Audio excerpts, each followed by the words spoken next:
ശബരിമലയിൽ തീർത്ഥാടക പ്രവാഹം രാവിലെ നട തുറന്ന് മണിക്കൂറിൽ 3500-നും 4000-നും ഇടയിൽ തീർത്ഥാടകരാണ് ദർശനം നടത്തുന്നത്.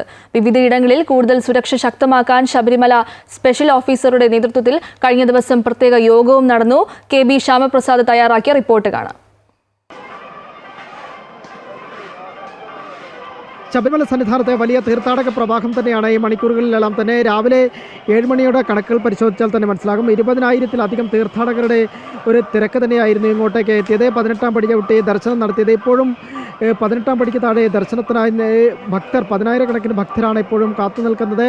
എന്തായാലും അന്യ സംസ്ഥാനങ്ങളിൽ നിന്ന് ഇതര സംസ്ഥാനങ്ങളിൽ നിന്ന് അടക്കമുള്ള തീർത്ഥാടകരുടെ വലിയൊരു സംഘം വീണ്ടും പ്രതികൂല കാലാവസ്ഥ മാറി നിന്ന സാഹചര്യത്തിൽ വീണ്ടും വലിയ സംഘങ്ങളായി തന്നെ എത്തിയിട്ടുണ്ട്. ഇവരെല്ലാം തന്നെ ദർശനം നടത്തി മണിക്കൂറുകൾക്കകം ദർശനം നടത്താനുള്ള കാത്തിരിപ്പിലാണ്. നമ്മളിപ്പോൾ കാണുന്ന ഈ ദൃശ്യങ്ങളെന്ന് പറയുന്നത് 18-ാം പടിക്ക് താഴെയുള്ള ദൃശ്യങ്ങളാണ്. 18-ാം പടി ചവിട്ടാനായി അയ്യപ്പന്മാർ കാത്തിരിക്കുന്ന ദൃശ്യങ്ങളാണ്. ഓരോ മിനിറ്റിലും 70-നും 80-നും ഇടയിലുള്ള തീർത്ഥാടകരെയാണ് 18-ാം പടി കയറ്റിവിടുന്നത്. അതിനുള്ള ഒരുക്കങ്ങളെല്ലാം തന്നെയാണ്. അങ്ങനെ ഓരോ മിനിറ്റിലും കടത്തിവിടുന്ന തീർത്ഥാടകരുടെ എണ്ണം എണ്ണം കണക്കാക്കിയാൽ തന്നെ ദിവസവും വെർച്വൽ ക്യൂ ബുക്ക് ചെയ്തതിലൂടെ 80,000 തീർത്ഥാടകരെത്തുന്നു. ഇവരെ എല്ലാം തന്നെ പൂർണ്ണമായും ഈ ഒരു സംവിധാനത്തിലൂടെ ദർശനം നടത്താനായിട്ട് സാധിക്കുകയും ചെയ്യും. എന്തായാലും ഡിസംബർ 6-നോടനുബന്ധിച്ച് കൂടി ഏർപ്പെടുത്തിയിട്ടുണ്ട്. ഇന്നലെ സന്നിധാന സ്പെഷ്യൽ ഓഫീസറുടെ നേതൃത്വത്തിൽ ഉന്നത യോഗം ചേർന്നിരുന്നു. റാപ്പിഡ് ആക്ഷൻ ഫോഴ്സിൻ്റെയും ഒപ്പം തന്നെ NDRFിൻ്റെയും എല്ലാം തന്നെ ഉദ്യോഗ നേതൃത്വത്തിലെല്ലാം തന്നെ വിപുലമായൊരു യോഗമാണ് ചേർന്നത്.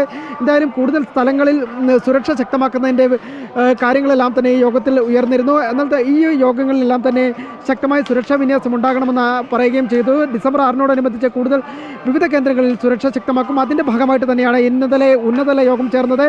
എന്തായാലും വൈകിട്ടോടുകൂടി തന്നെ മോക്ക് ഡ്രിൽ ഉണ്ടാകും. NDRFിൻ്റെയും RIFിൻ്റെയും നേതൃത്വത്തിൽ മോക്ക് ഡ്രിൽ ഉണ്ടാകും.